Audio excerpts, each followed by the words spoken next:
Hello out there. It's Erin Page, and I am back again with another GLAAL moment. Go live an amazing life. And today, well, I was just reading up on today's guest to see if she's added anything else to her list on the things that she does in the community and to just help inspire women. And she supports kids organizations, and I mean, the list goes on and on and on and on. Kristal Ronnebaum is absolutely an amazing, amazing human being, and I cannot wait to hear her GLAAL story. Let's take a listen. Finally, I get to see your beautiful face. Oh my gosh, how are you, beautiful? Oh my goodness, this is wild, right? It's a little wild right now, but I know you, and I'm quite sure that you are doing well. I'm assuming, Kristal. Yeah.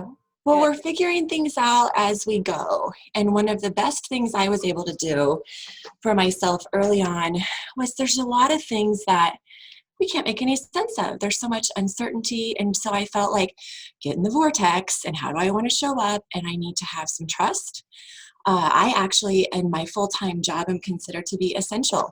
So I get to come into the office every day and kind of got to get your head straight about that every time. Yeah. But there's gratitude, right? Yeah.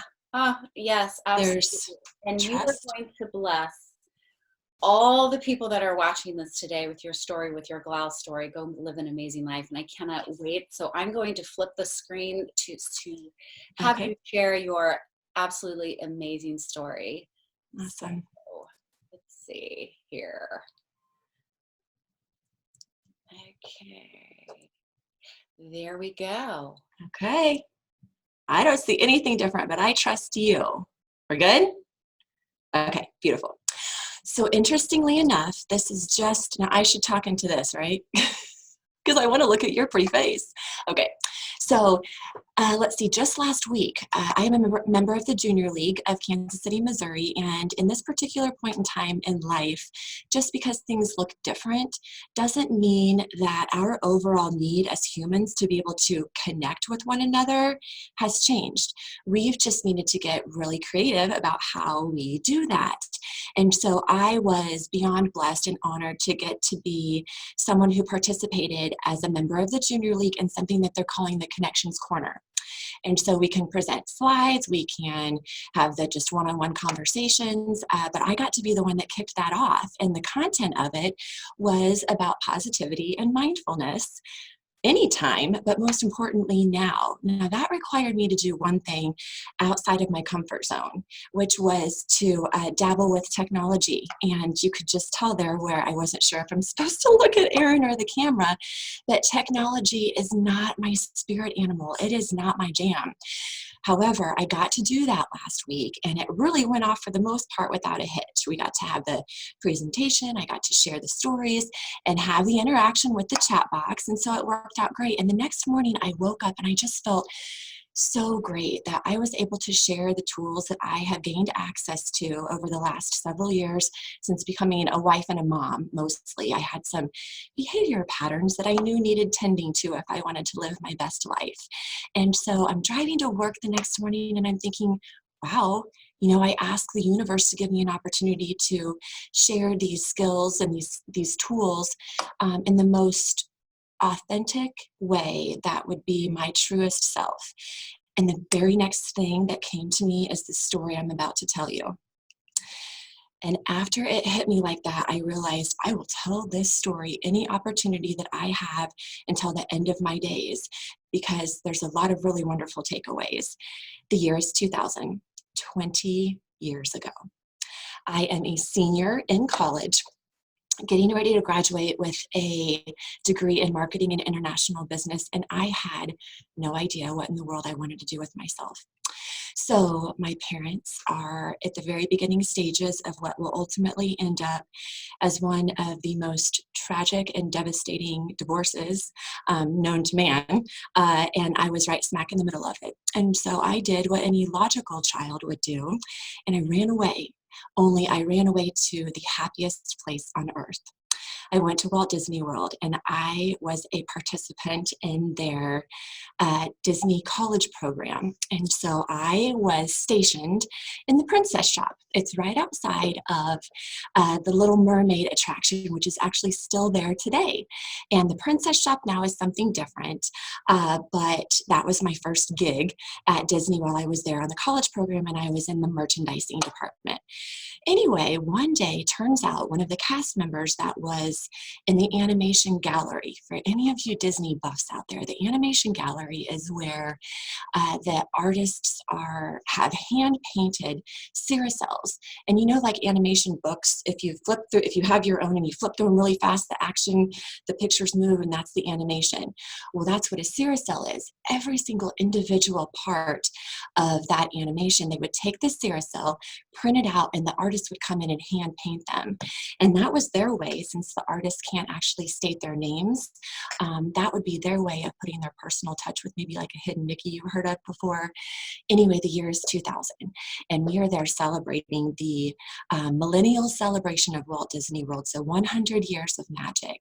And the Disney cast members used to have on their name tags, we would say Kristal, and then underneath my name would say the city and state that I'm from.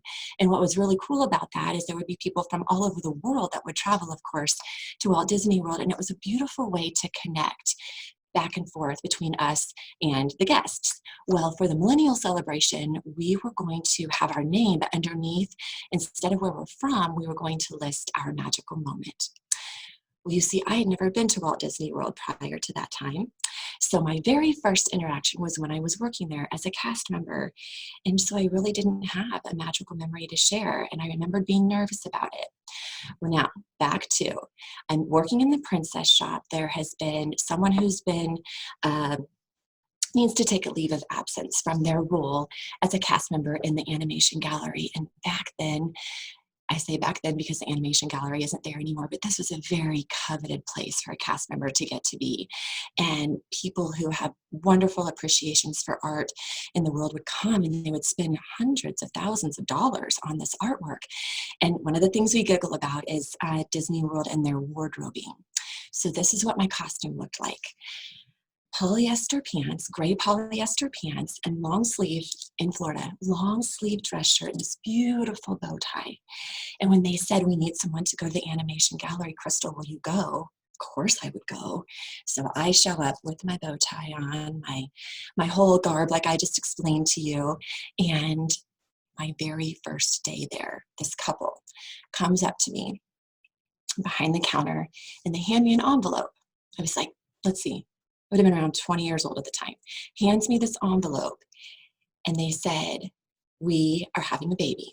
Inside this envelope is a picture of the sonogram, and it's going to tell you whether our baby is a boy or a girl.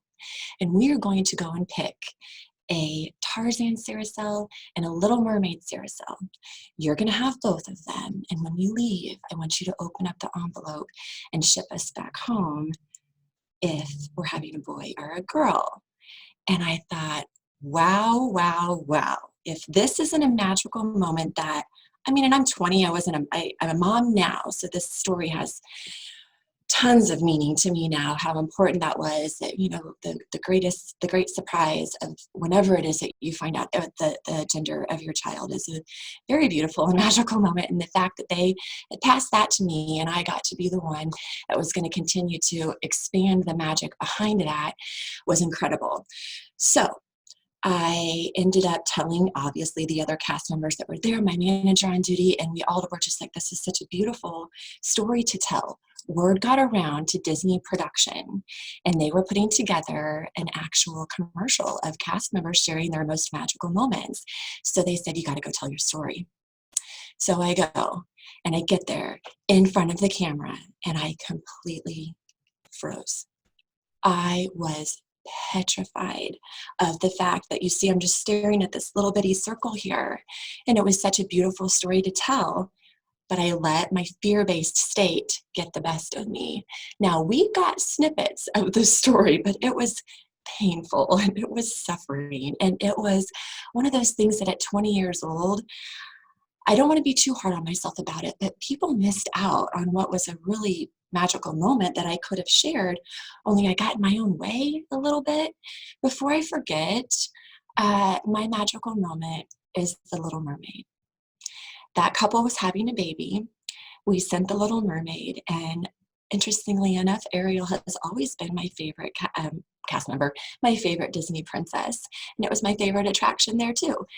Anyway, the takeaway from this story is I found it interesting that here I was being able to share tools that I had access to in a way that the world was asking me to show up for a group of people, and I was able to do that. And maybe it was supposed to take 20 years for me to come outside of my comfort zone and hop on a scary thing like technology and trust that it was going to be okay. And even if things didn't go perfect, it was still going to be okay. I at least left the bench.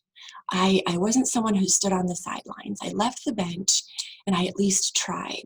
And then you see, when I'm driving to work that next morning, that was the promise I made to myself, that no matter where I am again, it may end up being a story that I can condense into maybe like a 45-second story, but it will be one that I tell as often as anyone will give me the opportunity to, because the takeaway for me was, you know, when I started to learn some of these things about choosing a love-based state over a fear-based state, and how I had the tools to redirect much sooner than I ever had before, I would tell other people that.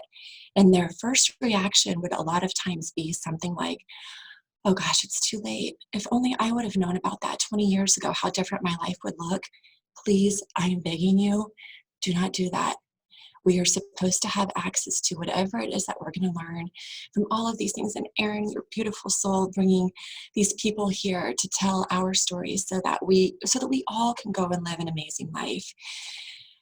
Please don't think about it like that. Think about it as it's never too late, but how about as soon as possible? And so share your skills and gifts and talents with the world, and don't worry about how you're supposed to do it. Just maybe say to yourself, I'm ready. I'm as ready as ever, even in times of uncertainty. The world gave me opportunities to show up in my most true and authentic self. So that's my story, Erin. Oh my goodness. Thank you for letting me share it. I mean, when she said, would you like to do this? I didn't even hesitate, because I had just said, I want to be able to share it again as often as I can. So thank you. You Oh, are the first person that let me do that. well, I feel honored that I am the first one of I know many. And get off the bench.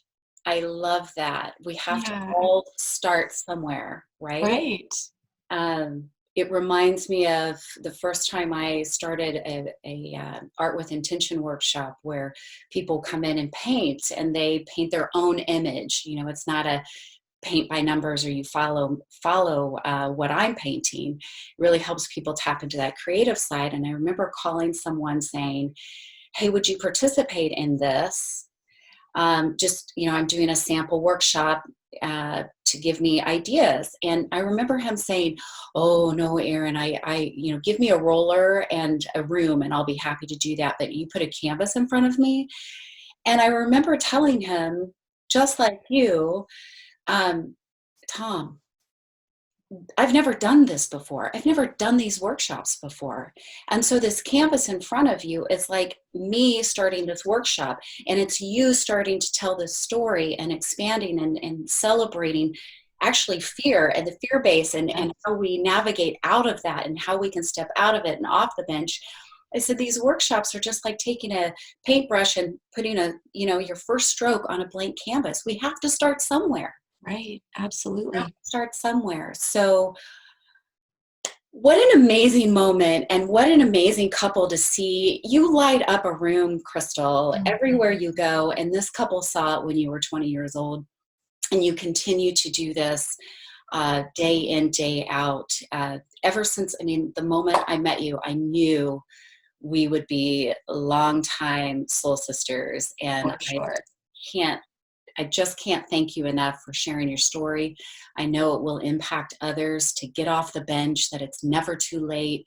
And just Thank you, thank you, thank you. You're I so welcome. appreciate it. Thank you. I am honored to get to be in this space with you. Thank you for choosing me for this most beautiful project. I mean, the inspiration that it will provide to others. And yeah, just that, why not, right? Yeah, Even why? if it was all those years ago, that was the thing too that I thought it wasn't supposed to happen any sooner, than it did now. And as long as you're still here, it is never too late, Divine timing, right?